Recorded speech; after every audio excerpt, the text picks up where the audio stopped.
And good afternoon, and welcome to the Manitoba 5-Pin Bowlers Association 2019 Manitoba Open. As you can see from that outdoor shot, we're at Shamrock Center in Killarney. My name is Chris Sumner, very happy to be back again for another opportunity to call this provincial championship, and also very happy to have for color this year Trevor Ray, who is actually one of the participants. Trevor, good to see you again. See you, Chris. All right, so we're going to get right into things here. We actually have already gone through the 3-4 earlier this afternoon, and I guess Trevor, just kind of take us into qualification, who qualified, and the results from those first 3-4 matches.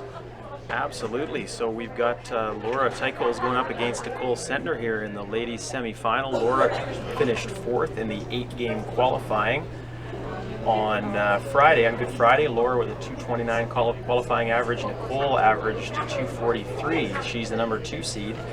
And so they're going to toe-to-toe here this afternoon. Laura and Nicole, I know they're good friends off the lanes, but I think it's going to be a good battle for us this afternoon here in the ladies semifinal. And previously, we of course had the 3-4 a little while ago, and Laura did defeat Christy Wilson 256 to 214, so that means that Laura moves on to the second step of the ladder, if you will. So how about we talk a little bit, Trevor, now on the men's side. We also had the 3-4 going on simultaneously as well, and give us an idea of how those qualifications lined up and who came out on top.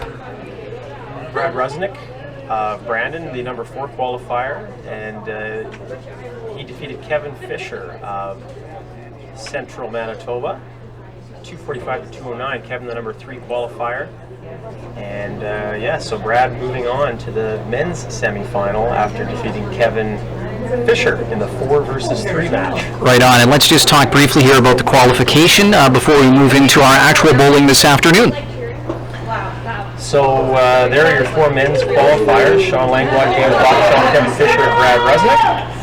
And Sean, the number 1 qualifier, with a 261 average in the 8-game qualifying round on Friday. And Kevin Fisher qualified number 3, averaged. Kevin Fisher was, I don't have his qualifying average. Oh, 253. Yeah, 253, yeah. Anyway, the 3 versus 4 matchup, Brad defeating Kevin 245 to 209. All right, well, here we go. It's just about time to get started with some live bowling action here at the Killarney Shamrock Center. Again, Chris Sumner and Trevor Ray with you, and as you can hear by the cheering in the background, we have a full house here this afternoon. We're going to be starting with the women's semifinal. Again, Laura Tychols moving on to take on Nicole Sentner, who had qualified already. And here we go with the first ball. And that would be a strike right out the gate for Nicole Sentner, without a doubt. That was a beauty, right up the gut, right on the head pin. And here goes Laura. I'd like to get some good feelings going early on, and Nicole comes right on the gate for the big strike. All right, here we go. Here's the delivery. Looks like a little right of her spot.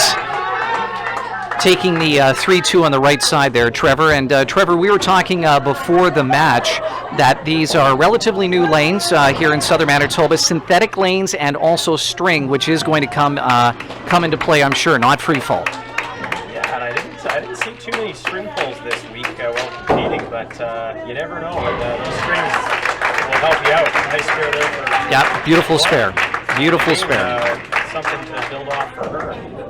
All right, so Nicole, or it looks like Laura, is now going to move over to lane 2 for her second frame.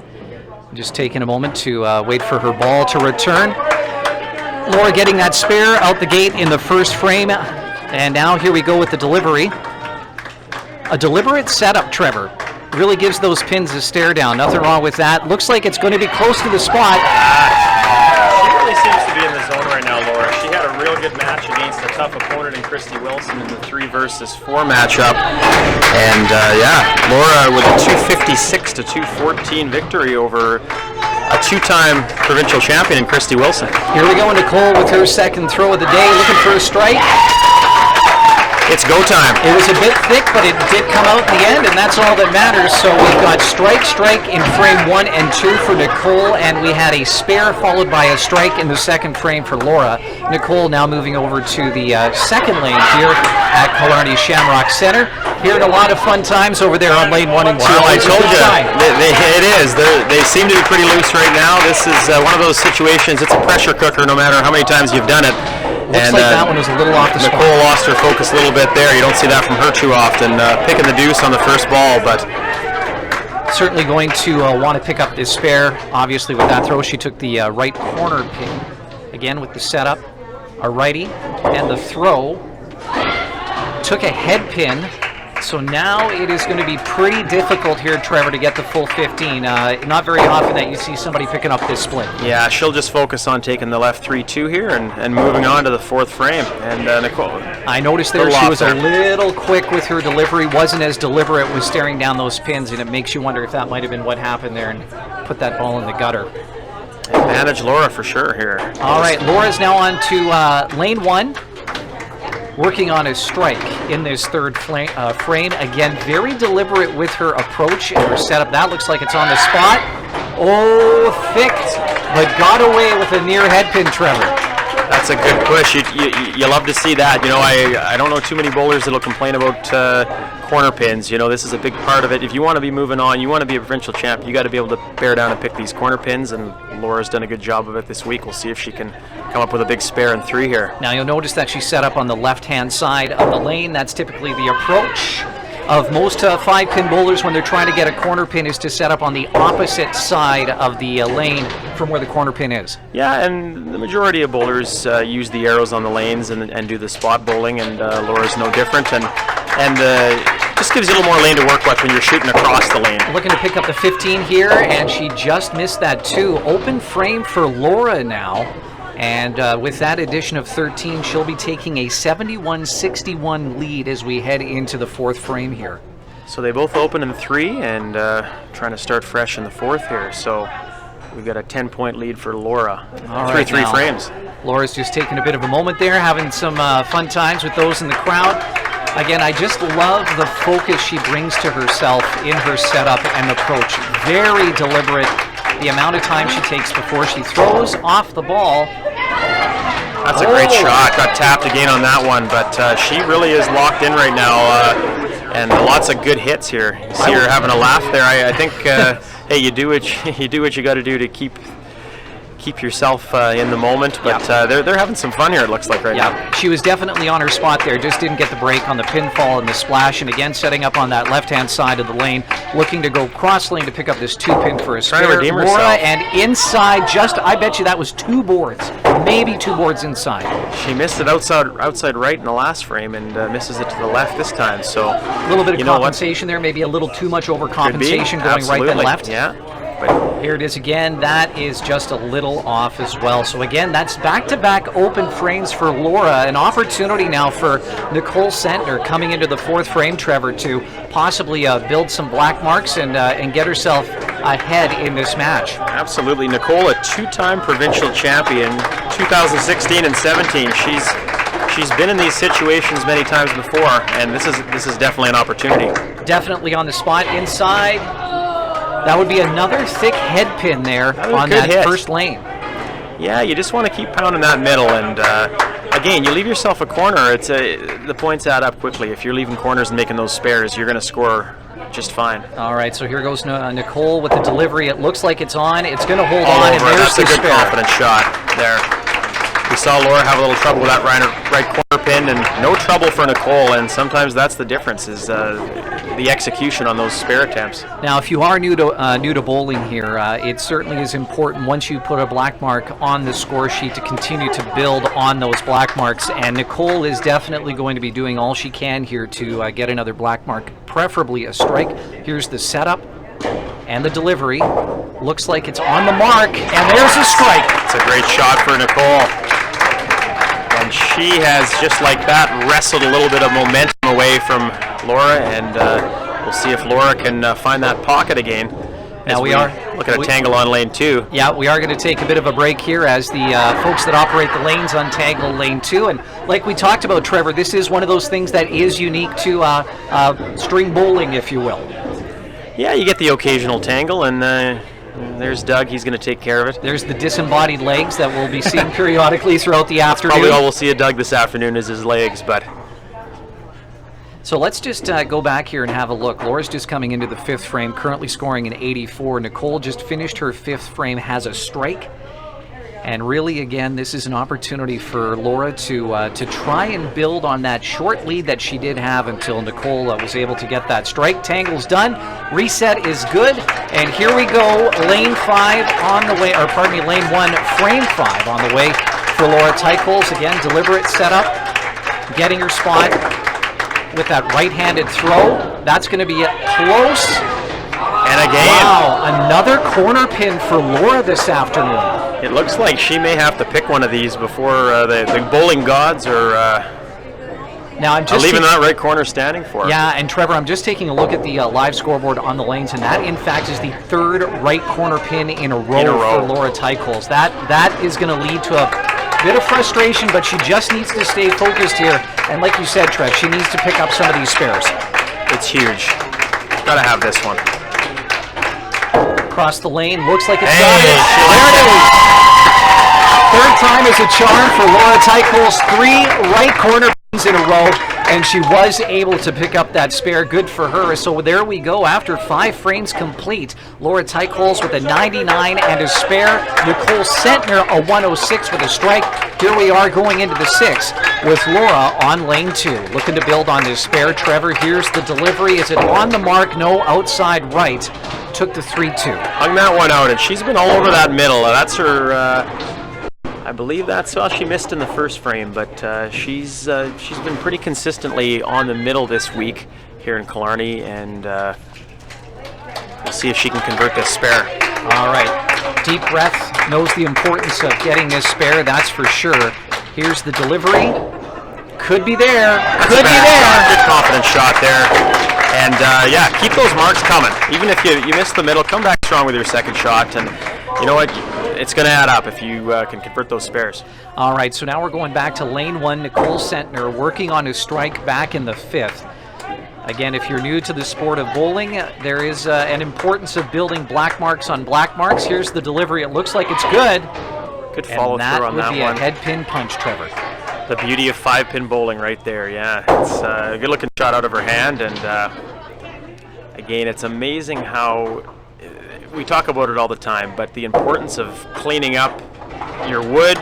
Nicole did a good job there on the left 3-2. We've seen so many matches over the years come down to the difference of a point, a 2 or 2, 1 pin, 2 pins, and you just have to keep yourself in the moment, not get too rattled when you punch a head pin, and make sure you get what you can, get the count, and move on. Now there, unfortunately for Nicole, she was a little inside her spot on that right-hand 3-2 and was not able to get the full 15-point count. So after 6 complete, Nicole is at a 126. Keep in mind, Laura is working on a strike in her 6th frame. Now we're going to move on to the 7th with Nicole coming up to lane 2. Obviously going to want to get that momentum back after going open in that frame with a head pin punch. Certainly going to want to get a good throw here. There she goes, left-hand side. Another big shot from Nicole there. You know what? You know whether you've been in the fire before or not. Again, Nicole has been there a little more often than Laura, but you know they're smiling on the outside. You know they're churning on the inside right now. Both of them. Absolutely. Laura now working on a spare in frame 7. Here's the delivery. Looks like it's going to be left of that head pin. Punch the 3. Punch the 3. Last couple of throws, I've noticed that both ladies might be dipping that right shoulder just a little bit. And if you're new to the sport of bowling, when you start dipping your shoulder, that is going to start throwing your throw off, whether it's going to be left or right of your spot. So it's crucially important to keep those shoulders level. This could be close. Was able to pick up the right side 3-2 there, Trevor. Yeah, she's lost the middle here the last couple frames, and just needs to take a deep breath here, regroup, and you just worry about the shot in front of you, and don't worry too much about the outcome or the score. Just take it one shot at a time. Good delivery on the head pin, picked up both. Yep.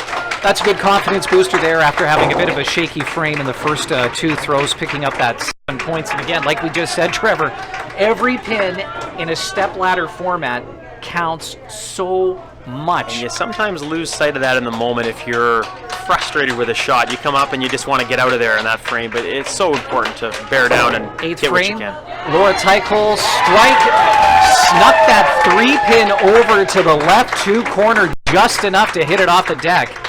All right, so Laura Teichol's now working with a strike in the 8th, and here comes Nicole Sentner already with a strike back in the 7th, looking to come here with a 2-bagger. Again, that will definitely help her get back into this game and possibly give her a bit of a lead. Here's the delivery. Again, right-hand thrower, left of the 5, a little off the spot.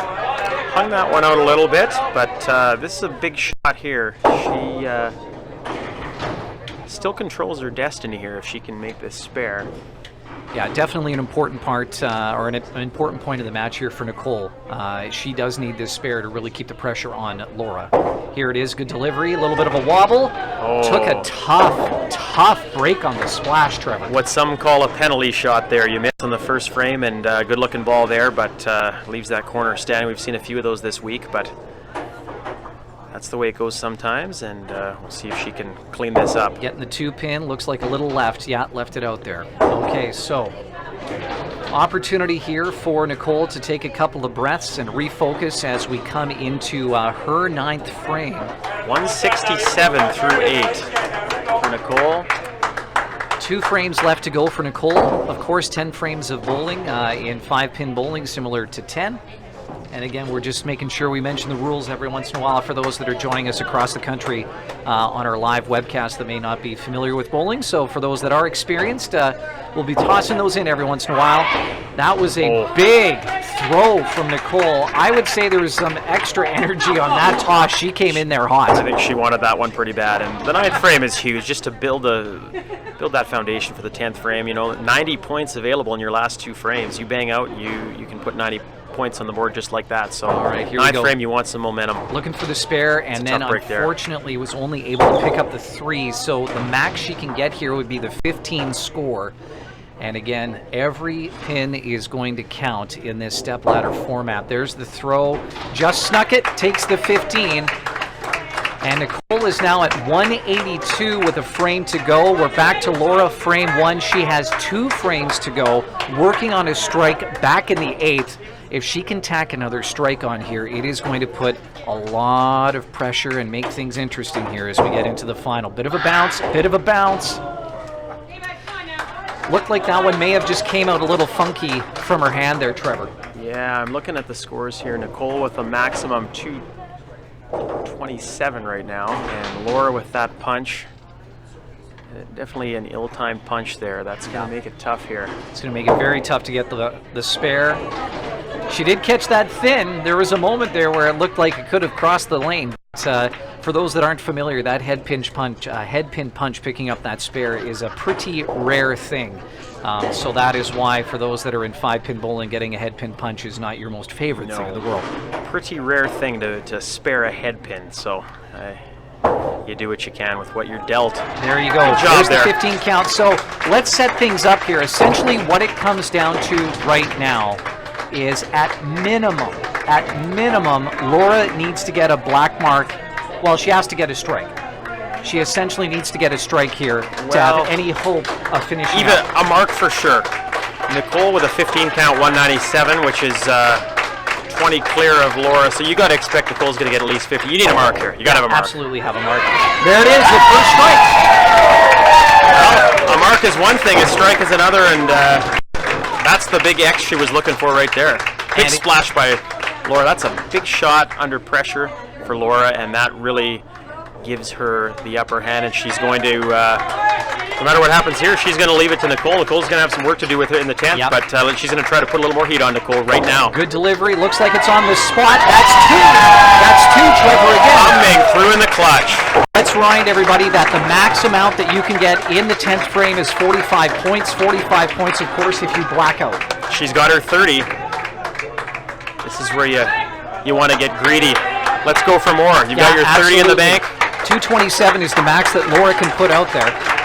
Keep the foot on the gas. There's the delivery. Oh, drop shoulder. Right. Drop shoulder, but she finished very strong with a 2:12, Laura Tychols. Now, this sets up a very interesting final frame for Nicole, who now needs to get 30 points to push. 30 to tie. So that means she has to get a black mark, either a strike or spare, and then follow it up with a very strong count. Here we go. First ball, 10th frame, and a chop. Oh, boy. She's got to have the spare. That's all there is to it. The spare is all that matters at this point. If Nicole does not get this spare, the match will go to Laura Tychols and she will advance. The delivery from Nicole, it is a little right. Wow. Punch the 2. And unfortunately for Nicole Sentner, she also punched her ticket right out of this year's provincial championship, getting the pin count. Way to finish up. Nice job by Nicole to not just toss that away. Finish up that 15. A little bit of a hug there, Trevor, showing the sportsmanship that's so thorough throughout 5-pin bowling. Yeah, you bet. There's a lot of good camaraderie happening here in Killarney this weekend. And as I said, Laura and Nicole, good friends off the lanes. And they were both nervous going into this match. But that's a tough break for Nicole. And you know what, Laura? I think she was able to carry a little momentum from the 3-4 match into this game against Nicole. And sometimes, as much of an advantage as it is to finish as the number 1 or 2 qualifier, sometimes when you finish 4th, let's say, you can, if you win that first match, you're feeling good about yourself, and you can carry that forward. You've got something to build on. Absolutely. No, a very, very entertaining first match as we continue our stepladder here at the Manitoba 5-Pin Bowlers Association 2019 Manitoba Open, again at Shamrock Centre in Killarney. And if you're just joining us, again, Laura Tychols just defeated Nicole Sentner by a score of 212 to 197. Laura will now move on to face Kathy Langlois in the championship final. Now, we are going to take a bit of a break here shortly, but we're going to come back with the men's semifinal in just a little bit. We're going to take a break, and we'll be back in no time at all. The Manitoba 5-Pin Bowlers Association wishes to thank their national contingent jersey sponsors: Agassiz Seed Farm Homewood, Carmen 5-Pin Bowl, Carmen, Minnedosa Bowl, Minnedosa, Roger Can Do Services, Carberry, and Thunderbird Bowl in Brandon. To learn more about sponsorship opportunities, including national contingent jerseys and event title sponsorship, contact the M5PBA Marketing Director, Laura Tychols, at laura_dodgers@hotmail.com.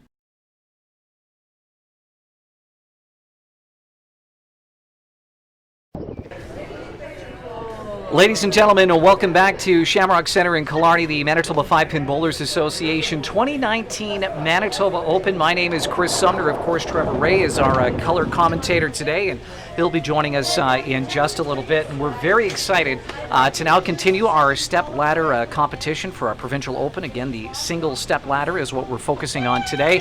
And as you can see, we're just coming in the doors, and we have got a great crowd here in the house right now. It is packed. Now, let's review how Brad Rusnak has moved on into the semifinals here in our 3-4 match results earlier today. Brad defeated Kevin Fisher by a score of 245 to 209. Now, what you may not know is, in fact, that Brad Rusnak is a 2-time Provincial Open champion and is going to be bringing a lot of experience into this next round of the step ladder. So there you can see Kevin Fisher and Brad Rusnak in that first 3-4 match. Brad advancing from Brandon, calls Thunderbird Bowl home. Manager of Boyd Auto Body and Glass threw a perfect game in 2011, and you may not know this about Brad, but many moons ago, in fact, attended Robertson College in the radio and television broadcasting course and was my classmate at that time about 19 years ago. Now, Brad is going to be taking on, in this next round, I believe James Boxshall. Yes, James, another friend of mine from many, many moons ago. Now, James and I actually grew up together in Neepawa. We used to bowl at Evans Lanes. Evans Lanes has since departed, and now James calls Minnedosa Bowl home. He's the parts guy at Enns Brothers and is the 2014 C5 PBA Open Mixed Team Champion. And James came into our stepladder here, qualifying into the semis. A wonderful opportunity for him. And he is going to be looking to set the tone here early, especially against a veteran competitor like Brad Rusnak. Brad is an excellent, excellent bowler, and I would suggest, based on the number of games that I have seen Brad bowl over the years, this fella, he can be quite emotional, but he has veins filled with ice at times. Very serious about his 5-pin bowling. Here we go. First throw, strike right out of the gate by Brad Rusnak, and Trevor Ray, you were mentioning to me before we started that Brad is familiar with the cash circuit. That's kind of where he's made his bread and butter. He is. He plays on the WCBT, the Western Canadian Bowling Tour, and he's played in a lot of big games over the years. All right, there's James Boxshall with his first throw on the lane 2 here at Shamrock Center. Bit of a wobble, you know, probably some nerves. Again, we talked about it before you got back here, Trev, that Brad is a competitor. And for James, going up against Brad, this is a pretty big deal. Absolutely. Nice spare, very nice spare by James Boxshall.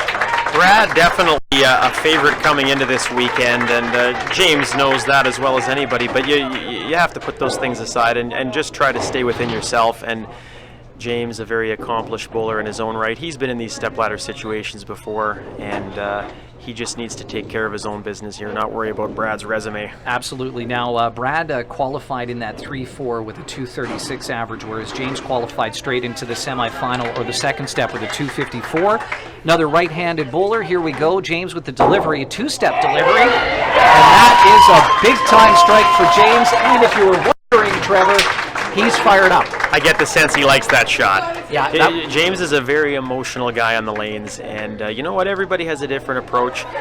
Some guys like making a lot of noise, and that's part of the adrenaline rush and part of doing what they need to do. And James definitely will make some noise out there. You'll hear him from pretty far away if he's doing some good things out there on the lanes. All right, here's Brad. Double up. Brad on the second lane. Right-handed throw, got in there. Absolutely, you can hear the background noise. We're actually almost in the pit area with the bowlers today, which definitely allows Trevor and I to have a true sense of the energy that's in the house right now. And with both Brad and James, who can both be emotional fellas at times, I fully expect if we start seeing some black marks getting tagged together here, this place is going to erupt. You betcha, and both of them with real nice starts here, and you always want to get a good feeling going out of the gate. And these matches, these one-on-one matches, as opposed to the team when you got 5-on-5 or 6-on-6, 5-on-5 typically, but things happen so quickly here.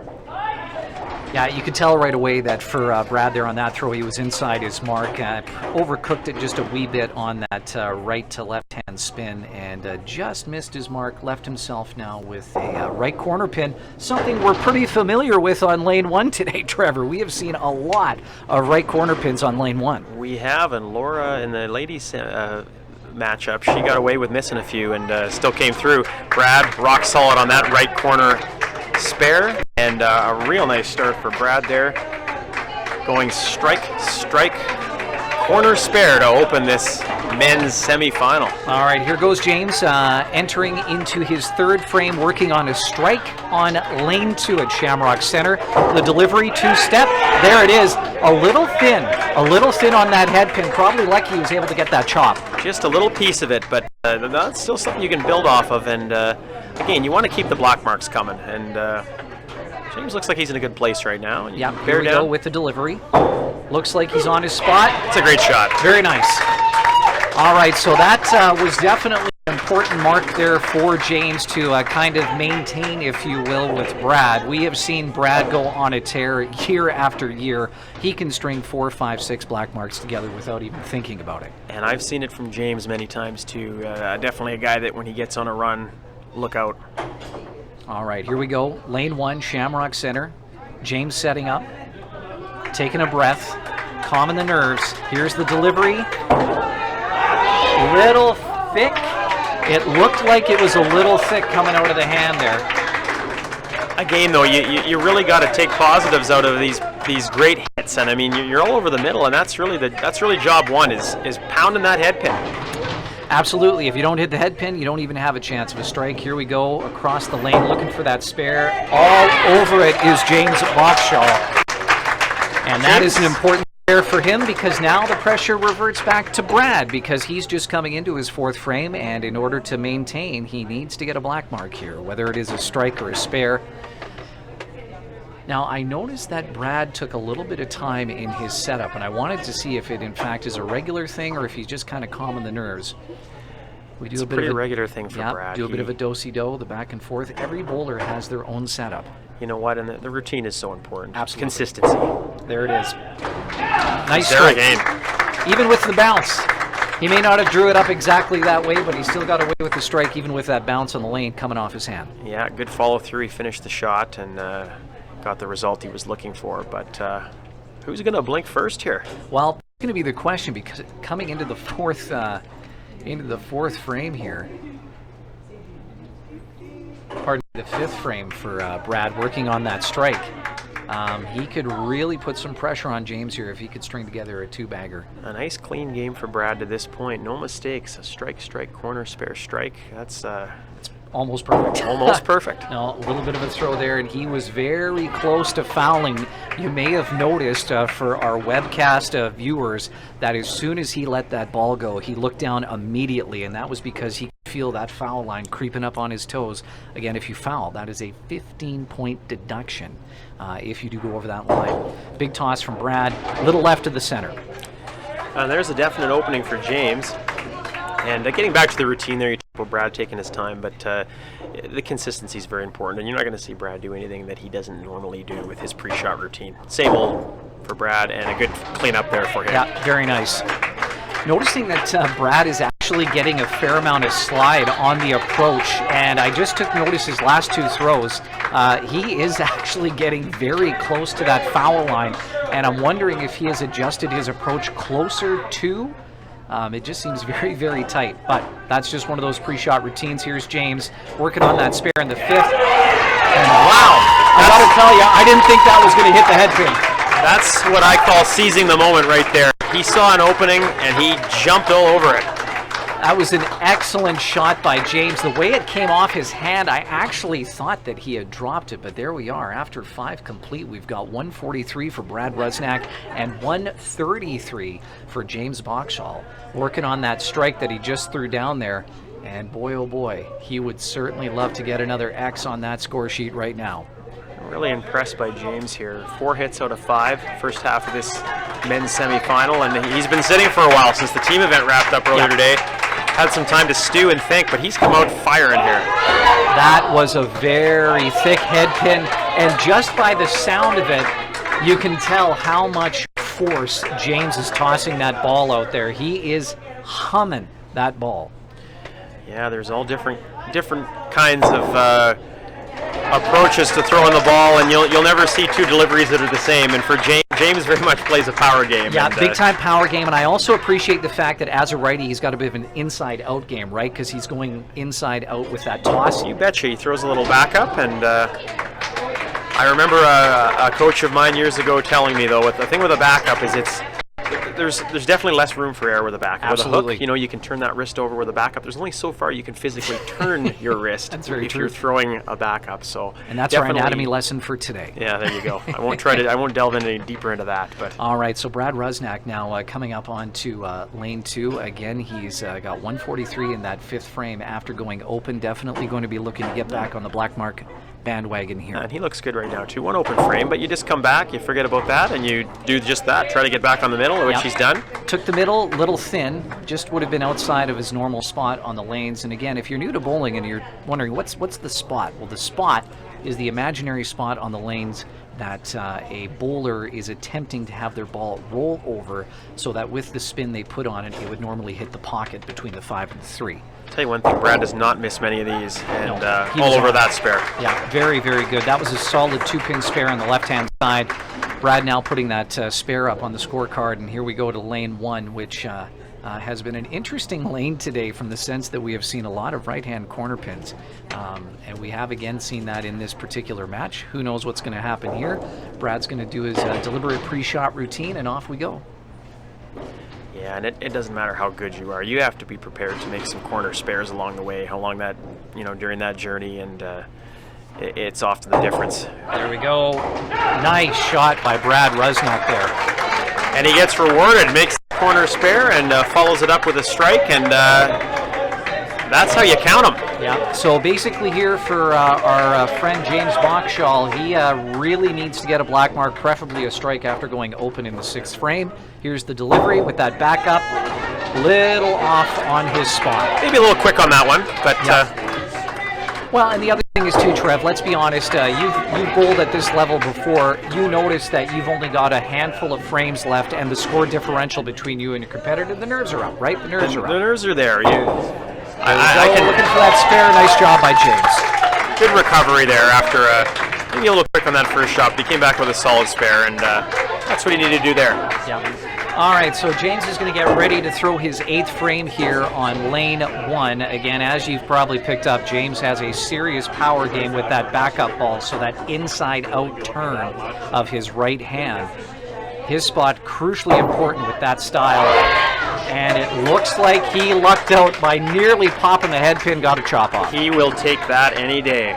That definitely looked like a head pin pop, but he was managed to carry the right 3-2 and give himself another spare opportunity. All right, here we go. James setting up, second ball, looking for that spare on lane 1. Looks like it's there, just outside that 3-pin.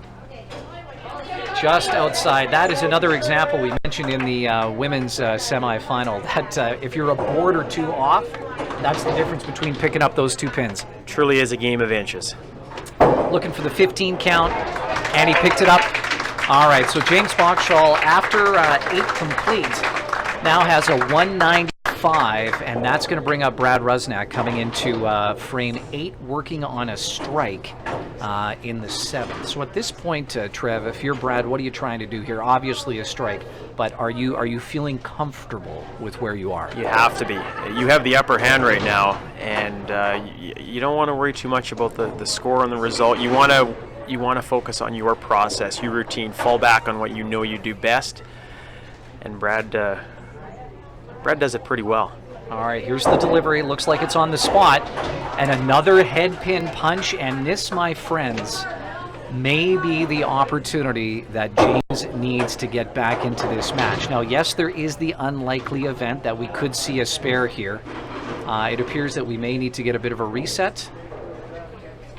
Yes, so if you missed that, what happened is Brad punched the head pin, but the 2-pin went down, but it went down in a fashion after the time that it could have gone down and counted. So again, we're going to see Doug, right? I think we're going to see Doug go back there and fix that up.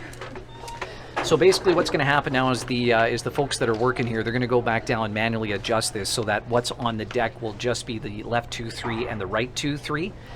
The right corner pin went down erroneously. Happens sometimes either in free fall or string pins. It's just one of those things. All right, now very important for Brad here with the pre-shot routine to get this full 15. All right, got the left side. Brad really does a good job of, we talked about the corner spares, of taking care of that business and also cleaning up his wood. And yeah, it's so important. And it looks like we're going to be coming right down to the wire here again in this men's This is going to be a tight game. semifinal. So every pin counts, no doubt about it. All right, here goes Brad looking for that 15 count, and it appears that he just was outside. Put the hands out there as he taught. He's like, okay, that's the way it goes. So all right, so after 8 complete, 210 for Brad Rusnak. James, 8 frame complete, a 195. So they both open an 8. We've got a 15-point spread here. There was a bit of confusion as to whose turn it was to actually get up on the lanes there, but that's, again, everybody's smiling and having a good time. The nerves are up, the energy is flowing. I totally get it, and I just appreciate that about 5-pin bowling. Here we go, Brad Rusnak, lane 1, frame 9, looking for that strike, a little outside of his mark. You can see he torqued it as soon as he let it go. So Brad with a 15-point advantage coming into this frame, both Brad and James on opens, and that mark in 9 is huge, giving you some momentum for 10, so Brad really needs to bear down here and try to make this spare. Yeah, the spare here would put some pressure on James, and it looks like he just a little was skinny outside on the his mark. outside, yeah. Now, this sets up some very interesting possibilities, Trevor, because that means Brad is going to go open back-to-back frames with James coming home with 2. And that's 2 frames now where Brad has not been able to capitalize on getting the full 15 count. So, 9 complete, Brad Rusnak at 223. Again, keep in mind, as you're watching the screen here, James has 2 frames to go, a max 90 points out there to go after if he strikes out. He's got a few fans in the house here. They're hooting and hollering now. They see an opportunity for James. Oh, James just got it. That is a massive shot. I was going to say a mark here, and James controls his destiny going to 10. He goes one better with the big X. I have to tell you, Trevor, watching him go with his backup ball, it's very interesting because he nearly throws the ball across the plane of his body in the center of the lane, and then it backs up into the 5. I thought that throw on 2 was nowhere near the head pin, but he was able to get it back. Here we go, lane 1. James looking for that strike. Oh boy, a little left of the spot. That's a 2-3 count. Again, at this point, Trevor, every pin is going to be crucial for James if he wants to move on to that championship final.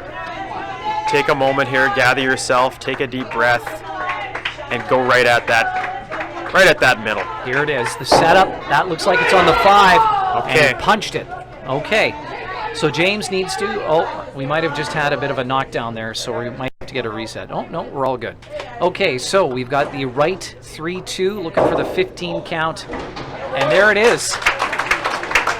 So, James finishes with a 235, which means Brad has to, at minimum, get 12 in his 10th frame to tie, 13 to win. 13 gets the job done. So the question is, will Brad be able to recover after having 2 back-to-back open frames and not getting the 15? Here comes the pre-shot routine. You know he's licking his chops right now. This is Here it is. one good hit. Oh my goodness, And the one this thing. raises some very interesting possibilities, Trevor. That head pin punch puts a tremendous amount of pressure on Brad Rusnak now because he has to essentially pick up all those pins. The one thing he didn't want to do. All right, here we go. What you want to see here, folks, is at least one of the 2 threes going down. Okay. There you go. So now, How about this? It If comes you're- down to this. if you're watching at home, which we know you are, Brad has to get the 2 pin to tie, or the 3 pin to win, or both to win. Piece of the 3 gets the job done, and he's there And he just got it. to win Wow. by 1. What did we talk about earlier about the importance of cleaning things up? 1 point. Boy. Okay, so when we talk about, Trevor, you needing every single pin to win in a stepladder format, this is that example. Look at these scores, my friends. Brad Rusnak out of Westman, Thunderbird Bowl in Brandon. 236, at minimum had to get that 3 to win, and that's what he got. James Bachschall out of Central and Minnedosa Bowl getting a 235. Trev, thoughts on that match and how it ended? Absolutely. You know what? James misses a little opportunity in 10. He throws a big strike in 9. Unfortunately, he misses his first shot in 10. Can't convert the spare, opening the door for Brad. A tough break for Brad there with the punch, but still, with the game in his control, he does what he needs to do. He cleans up, takes the left 3-2. He only needed a piece of the 3 on the right side, and he took care of business. That's a tight one, but. Yep. Brad gets it done. And some veteran props there too, you know. So this sets up a Sean Langlois as well as a Brad Rusnak final. That is going to be a very, very good final, I think. Absolutely. And we're looking forward to that. Now, in addition to that, we're actually going to be coming up to our women's final here very momentarily. Kathy Langlois and Nicole Sentner. And before we get to that, we actually have a very special video presentation that we wanted to share with our viewers. And Trevor, I actually wanted to bring you in to talk a little bit about Manitoba bowling friend Jerry Sayer. Yeah, Jerry's a guy I've known for since I was about 16 years old, over 20 years, and just a class act and a gentleman of 5-pin bowling. He has pretty much done it all. There's a look at Jerry right now, Thompson 5-pin Association. He's a 6-time provincial singles champion and a tireless volunteer over the years. And a well-deserved honor for him last night here in Killarney, and a surprise to him. They like to try to keep this as a secret, but 85 years young, Jerry Sayer awarded a lifetime membership to the Manitoba 5-Pin Bowlers Association, and you get there definitely some tears there. Yeah, and we would like for you to stick around with us as we watch this video presentation of someone that I think all of his friends very warmly refer to as the Ageless Wonder.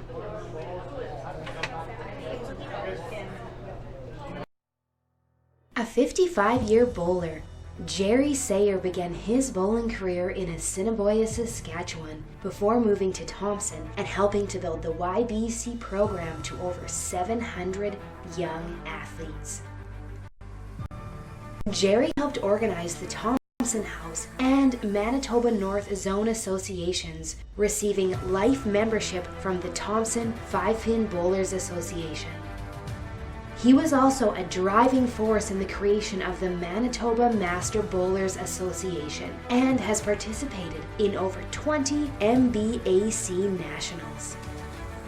The current treasurer of the Westman 5-Pin Bowlers Association, he has spent over 15 years as part of the Westman board and was awarded life membership from the Brandon 5-Pin Bowlers Association in 1994. Not only a 6-time Manitoba men's singles champion, the most of any man in Manitoba history, Jerry has competed at every single Open Provincial Championship that has taken place, a total of 46 appearances and counting. He has also served on the provincial board in the first and second vice president capacities. The Manitoba 5-Pin Bowlers Association is proud to present Jerry Sayer with life membership.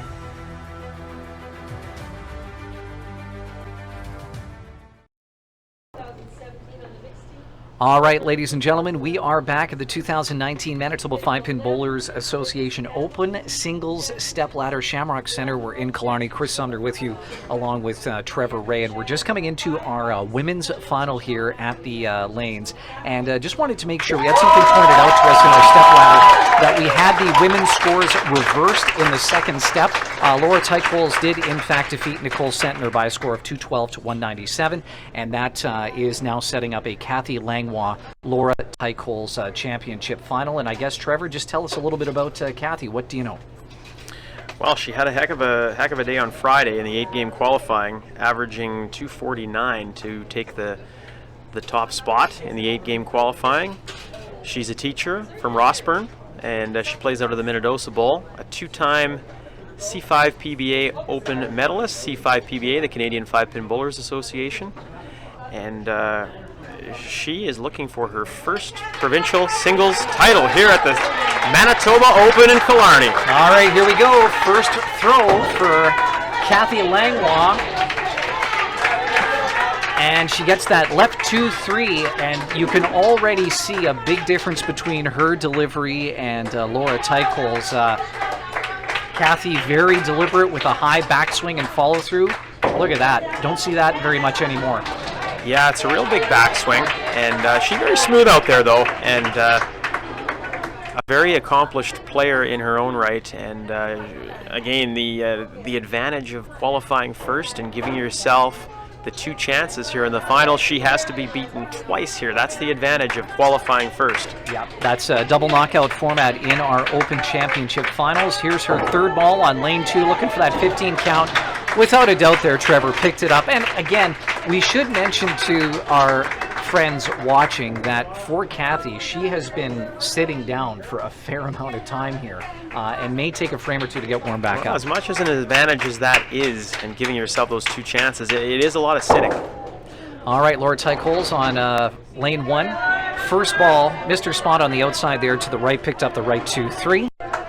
And again, we've got a combination of, maybe a little rust, a little cold, a little bit of nerves. Again, this is the Women's Championship Final for the Manitoba 5-Pin Bowlers Association 2019 Manitoba Open. We're coming to you live from Shamrock Center in Killarney. There goes Laura, and it appeared she just was a little right on that head pin, not able to get any pinfall. This is really where the mental toughness comes in. You have to draw on your experiences in the game and all of the good shots you've thrown all weekend to get to this point. But the nerves are a factor here, no doubt about it. All right, ball 3 here for Laura. Looks a little better, just a little off her spot, and leaves that frame open with a total 10 count. So after one frame, we've got Kathy with 15 and Laura with 1. And again, if you are just joining us, keep in mind this is a double knockout final, which means Kathy has to be beat twice by Laura in order for Laura to win the championship today. We're now on lane number 2. Here comes Laura with the delivery. Looks a little better on her spot, and she gets that strike. Great shot there from Laura. And yeah, you don't want to go too long without a mark. And after a bit of a shaky start for both bowlers, Laura makes an early statement with a big strike in 2. All right, here we go. Kathy on lane 1, again with that big backswing and big follow through. Bit of a drop there. Little bit of a drop on that out of her hand. Now, something we should mention is that Nicole Sentner is in fact a 2-time champion, so she is coming in here with a lot of experience. Oh, pardon me. Nicole's a 2-time champion. Laura, of course, eliminated Laura, Nicole. of course, eliminated her. Yep, got my notes mixed up here, Trevor. There we go, Kathy. We will have a first-time champion today. We know that. We will have a first-time champion. The great thing about notes, Trevor, is that when you write them down, you should write them down in a logical order so that when you're trying to read off them, you don't get mixed up. That's my bad. Sorry to our viewers. We're back on track now. We're back on track. Here we go. Kathy Langlois looking to clean up this right corner 2-pin, something we've become fairly familiar with today on lane 1, and not able to secure that. So Kathy has now gone back-to-back opens here to start this first game, if you will, of the Open Championship Final on the women's side. So Kathy is going to be coming up here, waiting for her ball to return. And I guess, what are you thinking right now, Trev, based on what you've seen so far from Kathy? Well, Kathy just needs to, again, take a deep breath here and just force herself to slow down a little bit. It's easy to get going a little quick when the when the adrenaline's going and you're feeling the nerves. But again, just trust the shot. She threw us a really smooth shot, and she bowled really well on Friday to get here. There's the delivery on lane 2. Looks a little better, just outside on the left-hand side of the head pin. And just a little bit of confidence too. You get that. It's amazing what that first good head pin hit or that first mark will do for you. Kathy is maybe just forcing the issue a little bit here right now, and a mark here I think would settle her down a little bit. All right, here we go, looking for that first mark, and just sneaks it in there, but a spare is a spare, my friend. It's a start. All right, so Kathy getting her first black mark of this championship final in the 3rd frame with a spare on lane 2. Now here comes Laura.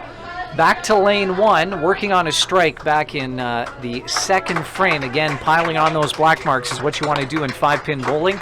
Here's the delivery. Looks good. Needs that turn just a little off. Laura averaged 229 in the 8-game qualifying on Friday, finishing in the 4th spot. And she's done a little work already today to get to this point, doing it the hard way. But here she is in the provincial final. All right, here we go. Second ball for Laura. Looks like it's going to be outside. Interesting. Now, what did she do there, Trevor? Was she looking at her hand, or was she looking down at the foul line? Hard to say, but she definitely hung it out to the right again. Yeah. And I played with her during the team event this weekend in Killarney, and for her the misses tended to be to the right for the most part. Sometimes there's a little adjustment a person can make there. Maybe it's again a game of inches. Sometimes it's a board to the right. Yep. Just make that slight adjustment. It all depends on whether or not you're hitting your mark. If you're missing your mark, that's one thing. But sometimes you just need to change the line a little bit. All right, here we go. Frame 4 for Laura Tychols on lane 2. Looking to get on the trolley here with the black mark. That looks very good.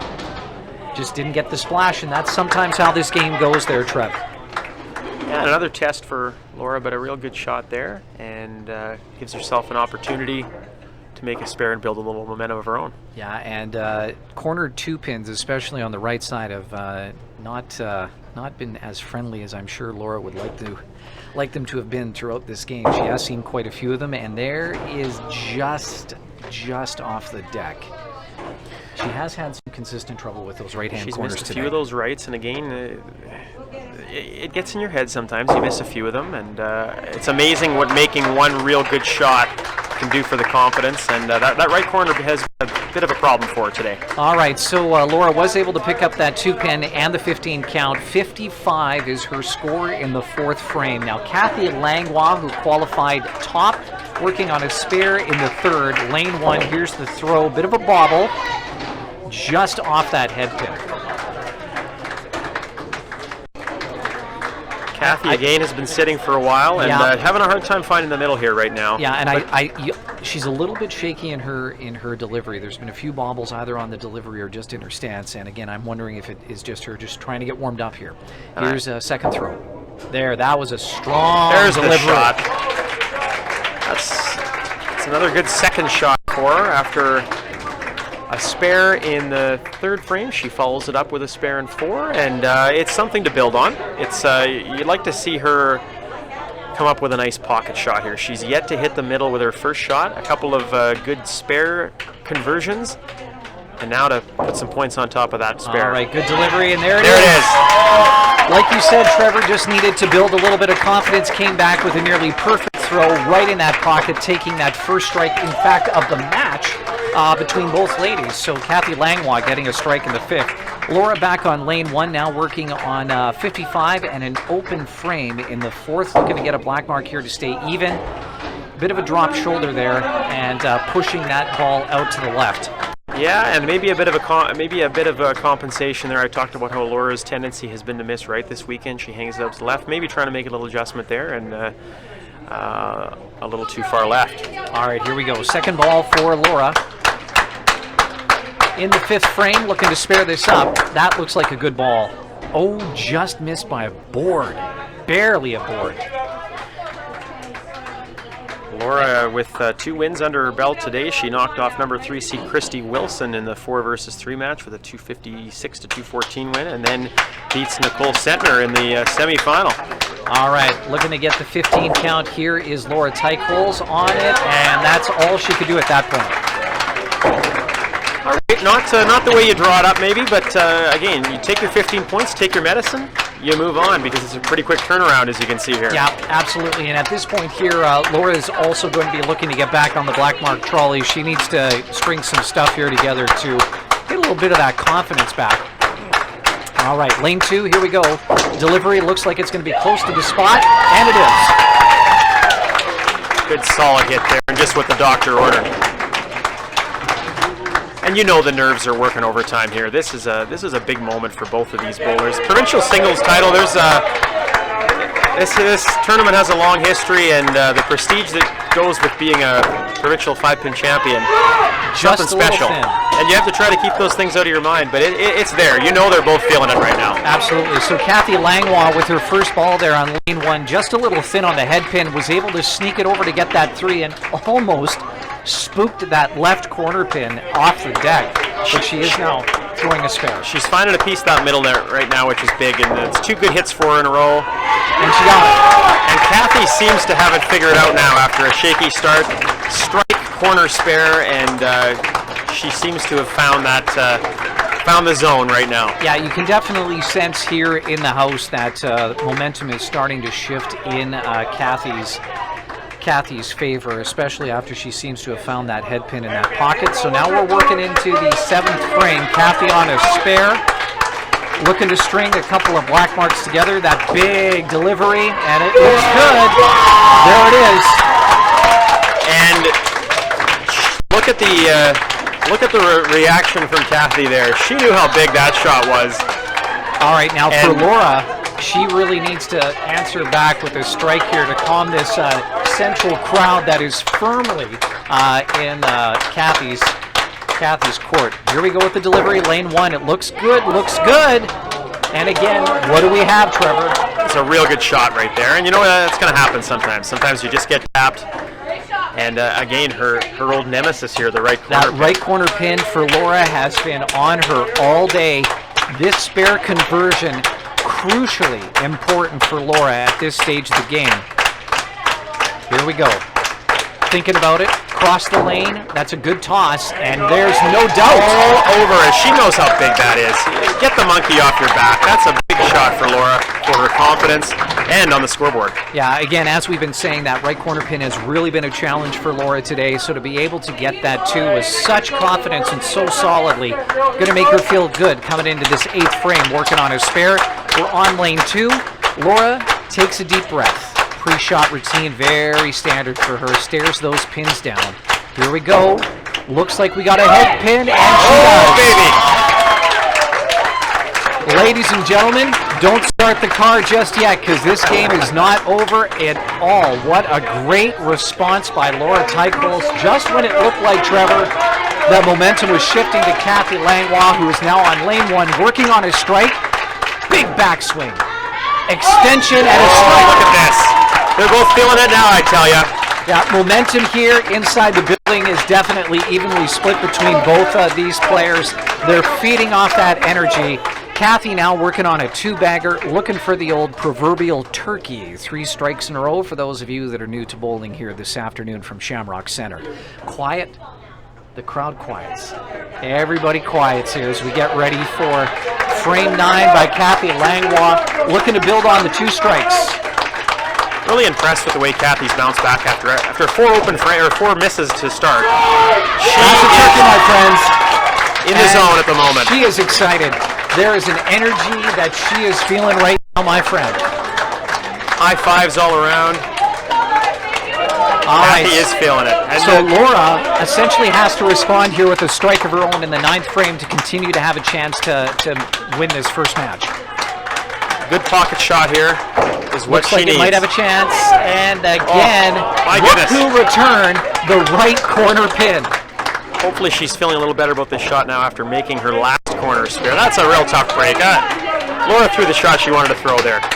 That was a very good toss. It was on the pocket, just didn't get the splash. Here we go, across the lane, looking to pick up this 2-pin. Again, needing this black mark without a doubt, and we got it. That's some nice work. Back to after a few misses now, back-to-back corner spare conversions for Laura. And we come down to the 10th frame, and Kathy working on a triple right now. Laura with a spare 9. 160, so a strike here in 10 gives her 190. That's a big shot here for Laura. She basically needs to get a strike and follow that up with a black mark of some sort to put any sort of pressure on Kathy at this point. There's the delivery, bit of a bobble and a hop on that right side there, the 3-2. All right, so we're coming down to the final moments here of Laura Tychols' match against Kathy Langlois in this 2019 Manitoba Open Women's Final. Laura definitely looking for a black mark here. Needs this spare to really put the pressure on, or any pressure, I should say. And she did it. Nice execution there in a big moment. A possible 210 for Laura here if she can come up with a strike with her final shot in this women's final. Of course, Laura needs to come up with a win here to push this to another game. Kathy again with that second opportunity as the #1 qualifier. All right, here we go with the strike. That is what's needed, and she almost picked it up even though with the thick head pin. Nice finish by Laura Tychols there.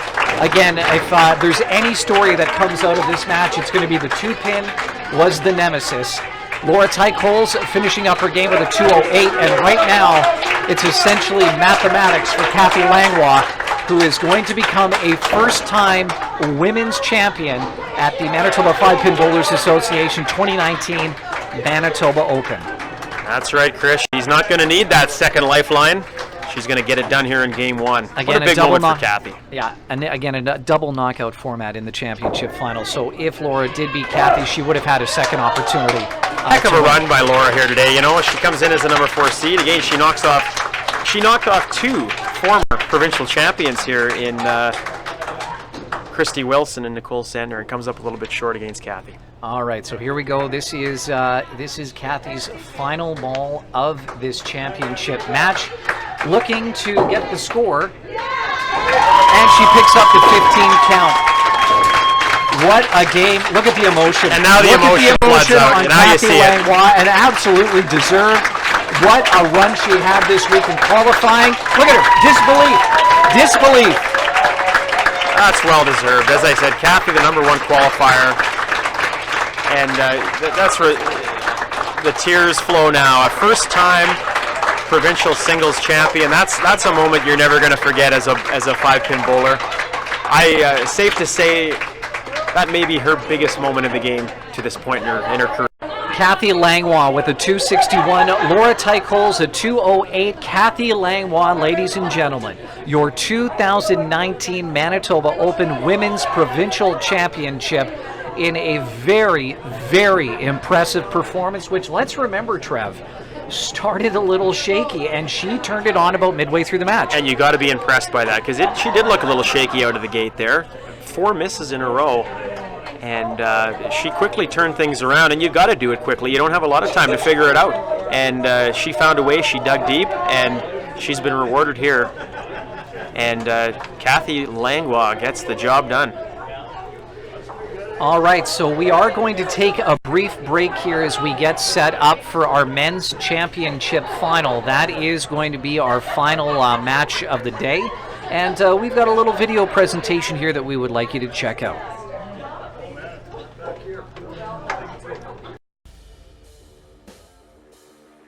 In addition to hosting our Provincial Open in Killarney this weekend, the Manitoba 5-Pin Bowlers Association hosted the Provincial Championships for the Youth Challenge in Minnedosa and the Manitoba 220 in Carman. Congratulations to our youth contingent on their efforts at the M5PBA National Championships in Ottawa.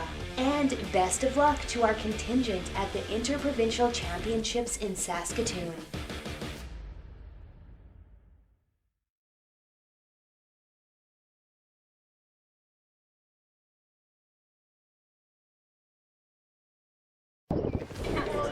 Ladies and gentlemen, welcome back to the Shamrock Center in Killarney. We are broadcasting live across the country on YouTube.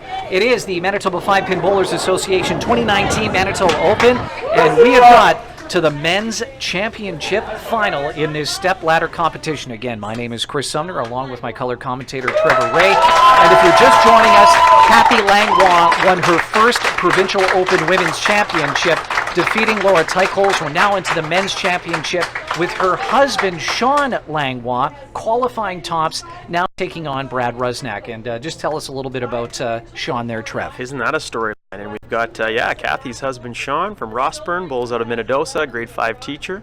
He and his wife, both teachers in Rossburn. A 2011 Canadian 5-Pin Bowlers Association Open Mixed Team silver medalist. A very nice resume, Sean Langlois, the #1 qualifier. The 8-game qualifier that was held on Good Friday here in Killarney. And Sean finished in the top spot. Yeah, he did. He averaged a 261 or so. And he's going to be taking on Brad Rusnak, who qualified actually in the 4th spot here in the stepladder. And similar to what we just saw with Laura Tychols, was able to knock off his first 2 competitors. And here we go. Yes, Brad knocked off #3 qualifier Kevin Fisher, 245 to 209 in the 4 versus 3 before taking out James Boxshall in the semifinal. So here we go. This should be a doozy. Yeah, absolutely. And you know, the great thing about live webcasting is that every once in a while we do need to do a little bit of a rejig with all those sorts of things. And we're actually just having our floor producer and floor director, Ken Wilson, get out there and have a look at one of our cameras that, of course, just as we get to one of the finals, has decided to take a bit of a break. And that's all right, though. So maybe let's just recap a little bit again, this kind of cool connection that we're looking at here, Trev. Again, we just saw Kathy Langlois win the women's championship. And again, if you didn't catch it, Kathy is Sean's wife. You bet. And so Kathy claims her first provincial singles title, and Sean now trying to do the same thing against a very tough opponent in Brad Rusnak. Again, Sean is the #1 qualifier, has 2 lifelines here, has to be beaten twice by Brad. Brad is a 2-time provincial singles champion. The champion back-to-back years, 2012 and 2013. Also a Canadian Open silver medalist. So we're going to have a couple of fellas here kind of on either ends of the spectrum, if you will. Obviously, Sean, a very good bowler, without a doubt. And in addition to that, you're going to have Brad, who is a very good bowler, but maybe has a little bit more experience than what Sean has had at a provincial and national level. At least in this environment, yes. But Sean, both of these gentlemen play on the cash circuit as well out west, Western Canadian Bowling Tour. And they've both played in some big moments, but boy, this is something special. Provincial singles title on the line. Here we go. Sean Langlois, frame 1, lane 2. There's the ball. On that head pin right out the gate. Got the kick back off the back of the deck and was able to secure a strike. And if you're wondering, yes, people are excited inside the Shamrock Center. You can feel it here right now, no doubt about that. All right, and Brad I expect to see quite a few strikes in this matchup. Yeah, this could be a very high-scoring match. Brad Rusnak, again, with that deliberate pre-shot routine on lane 1, looking for that strike and chop. That's a good solid hit there for Brad, and Sean gets the job done in his first frame, and Brad now just trying to put a mark on the board and keep him honest. And again, this is a double knockout format final, which means that Brad would have to defeat Sean twice to secure the championship. Sean only needs to win once to secure the championship. And you know what? As that number 1 qualifier, I think you really want to take care of business in that first game. You don't want to give your opponent that second chance. No. It's nice to have that opportunity, but you don't want to go into the match thinking, "Oh, I've got a second chance." Get it done first game. And adrenaline's and momentum, funny things. So. It's all about, for both of these gentlemen, taking care of business right here, right now. Here we go, frame 2, Brad Rusnak looking for the bust. Got it, absolutely. He makes that spare count, and that's a good solid start for Brad. All right, Sean Langlois coming up into frame 2, lane 1. Marked in the first frame with the strike, and you can hear he has got a strong central team contingent here behind him. Here's the delivery. Also, that's a strike. Another backup ball guy. You betcha. And Sean is one of the smoothest bowlers you'll see out here. Yeah. And really executes very well. His corner spares, like Brad, you don't see these guys miss too many corner spares. And again, they both throw a lot of strikes. All right, working on a 2-bagger here going into frame 3, Sean Langlois. Lane 2, backup ball. There's the throw. That is a cookie out the gate. How's that for a start? That is a pretty good start, and like we said, Trev, this has the potential of being a very high 200 scoring match in 5-pin bowling. We're just gonna have to wait and see how things play out. Here goes Brad, frame 3, working on a strike. Oh, that's a great shot. Took a thick on the head pin, but was able to get that very friendly splash. Nobody blinking here at the moment. It's one good shot after another, and that's what you're hoping for in a provincial singles final. All right, so again, here comes Brad Rusnak over to lane 2. Again, with that deliberate pre-shot routine, calming the nerves, feeling the flow, getting the rhythm. Taking a look down the lane, working on a two-bagger. There's the delivery. Looks good. And again, a little thick so far in those head pin hits that we've seen from Brad. If you're Brad, you're going to be real happy with that shot, though. You're all over that middle, and again, don't want to jinx him, but you don't see Brad miss too many of these. No, you don't. Here we go again. He's going to set up on the left-hand side of the lane, looking to cross this across the lane, and without a doubt, that's a spare. There you have it. And you're going to be happy with that. You know, you'll take the corner spares. It's that score adds up. If you're throwing strikes and corner spares, things are going to look pretty good for you in the end on the scoreboard. All right, back to Sean Langlois, working on 3 strikes in the 4th frame, now on lane 1 here at Shamrock Center. The crowd is getting a little bonkers. Here's the delivery. That's pouring a little, my friend. Oh, baby. This looks like a guy who wants to close this deal right now, not take it to a second match. At this stage of the game, with 4 strikes out of the gate, he is already putting a ton of pressure on Brad to deliver, not only from a score perspective, but mentally as well. Seeing the guy go out there with 4 strikes, there it is. Oh, that was close. You saw that one pin almost come off that the left back. 3 almost took the corner. But it's a real good count, and again, Sean is dynamite on these corner pins. All right, so the strike streak is over for Sean, but he's now coming back looking to black mark with his spare left corner pin, the delivery, and it is just there, but it counts. He finds a way, a little quick maybe with his release there, but he catches a piece of the left side and stays on that mark train. All right, now if you're Brad Rusnak, basically here you just need to go out there and play your game. We talked about it earlier today, Trev. Don't worry so much about what the other guy's doing. Go out there, hit your spot, get your marks, and move on. Things can turn so quickly, and Brad's had a real nice start himself here, so nothing to worry about at this point. You just keep throwing those great shots, and Brad's been executing very well himself here. Again, a chop. It's definitely been a consistent theme through the first 4+ frames of this match that Brad seems to be maybe a board or two off on his spot because he is coming in very thick on that head pin. Again, good to hit the head pin, but you need to hit it with some angle so that you can get the splash. Looking for the spare. Punch that three. And you know, Brad's very good at making the in-game adjustments too. He knows if there's an adjustment to be made, he'll make it, and he won't. He'll be confident doing it. But that's a tough break there. Yeah. Now this in this men's championship, the way Sean is going, an open frame is a bit of a rough patch here for Brad. Definitely needs to come back now. So after 5 complete, we've got 178 with Sean Langlois working on his spare, 141 in an open frame, 5 complete for Brad Rusnak. So we're coming into the 6th frame, lane 2 for Brad. Definitely wants to get back on the black mark bandwagon here so that there isn't more distance built between him and Sean. Still got half a game left here. Oh, and a split there. That's a bit of a rough split. Now, we have talked earlier in the day about the head pin and that split being very difficult to spare. This is also very difficult, a little easier. Essentially unsparable. It's pretty tough. You would have to get some mighty English on that 3 pin.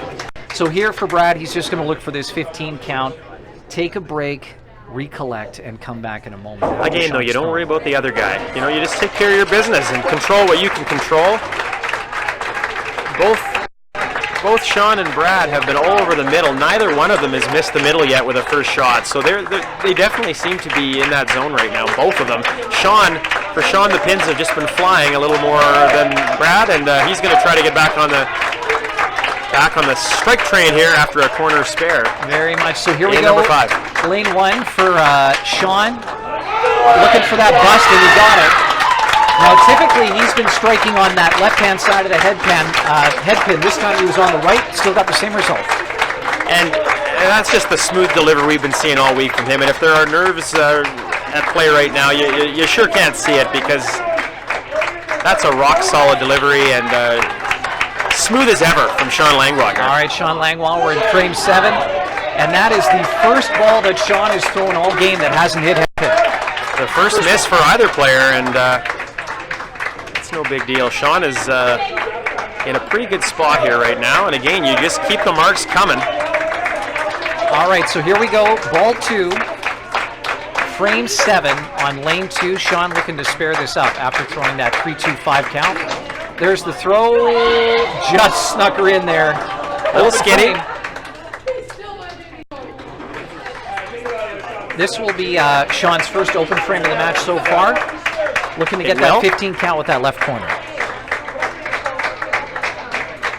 Still a real nice 7 frames for Sean, though. And he's got it. And again, we've already seen a match today come down to 1 pin, and you don't want to leave it out there. Sean takes care of business, cleans house. All right, so after 7 complete for Sean Langlois, he's got a 236 on the card. Now Brad working on an open frame coming into the 7th, looking to get a black mark and build some momentum as he comes into the latter half of this championship match. Settle in, trust your shot. There you go. One of those goes a long way.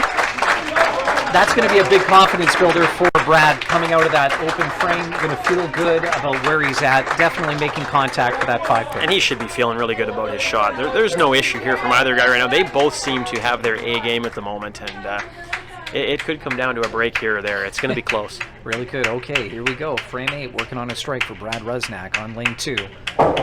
Looks like it's going to be there, just a little off. Now he's got that 2-pin corner to spare up.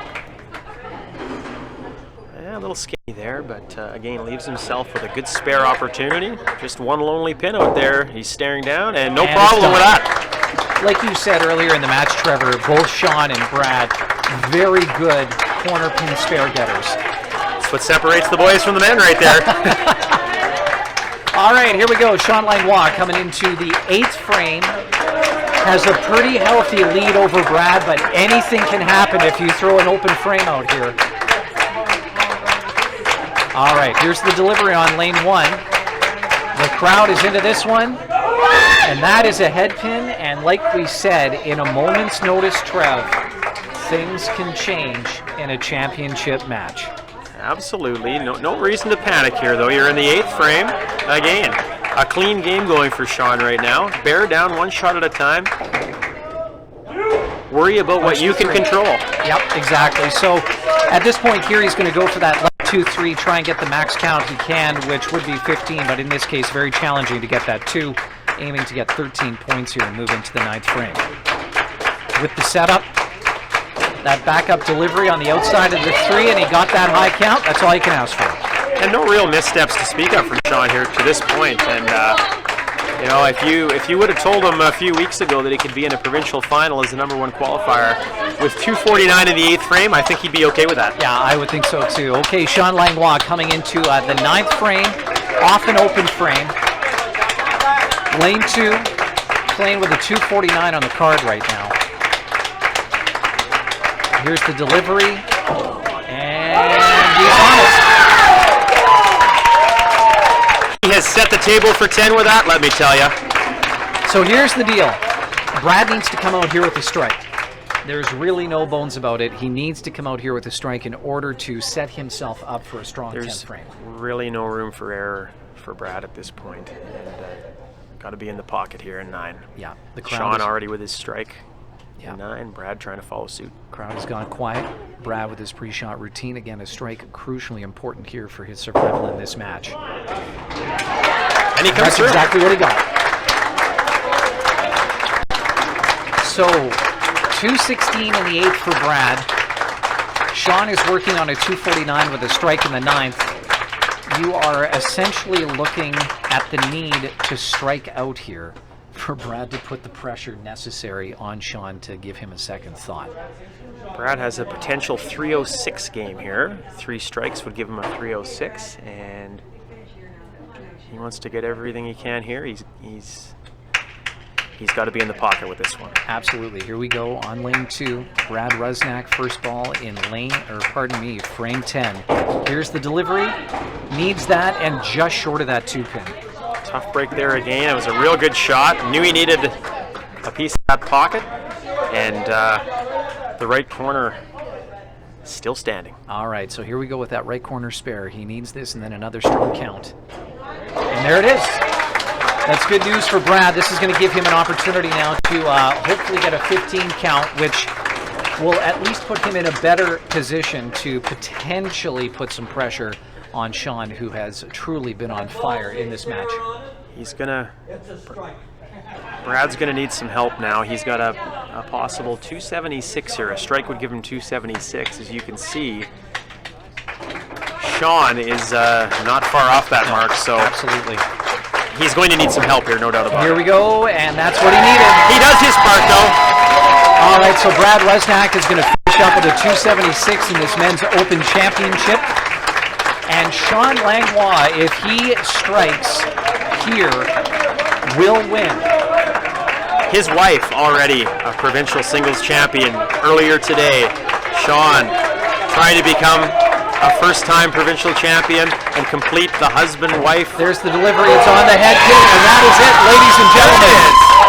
Sean Langlois is your 2019 Manitoba Open Provincial Men's Championship at the Shamrock Center in Killarney. He secured that by getting that strike in his first ball in the 10th frame, and now he's going to look to finish up. That makes this shot a lot easier. And boy, hats off to Sean Langlois. He did not miss a beat in that last game. He came in, I don't know what his pregame routine is like, but he's had a layoff here. He's had to sit around for a while, but he obviously did what he needed to do in terms of preparation. And now we're getting a little bit of all the times to get a tangle. Yeah. That's Always okay, the Sean. case. Sit back, savor the moment.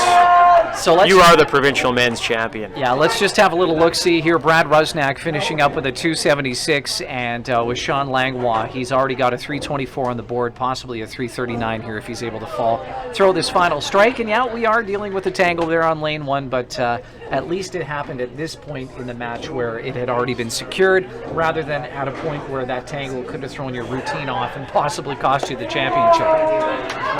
That's quite a story. Sean and Kathy Langlois, husband and wife from Rossburn, your 2019 provincial singles champions.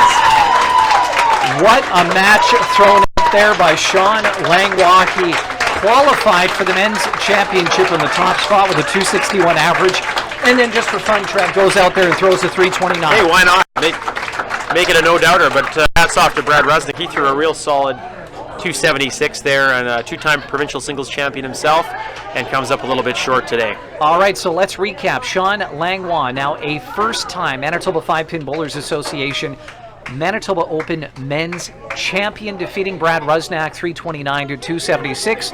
And just going back to our previous women's championship, again, his wife, Kathy Langlois, defeating Laura Tychols in the women's championship 261 to 208.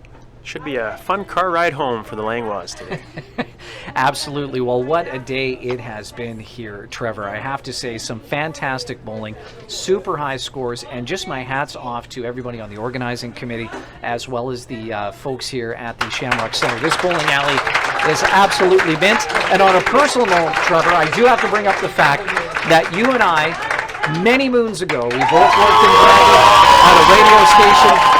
15 years in the making it's been for you and I to broadcast again, and it was a pleasure.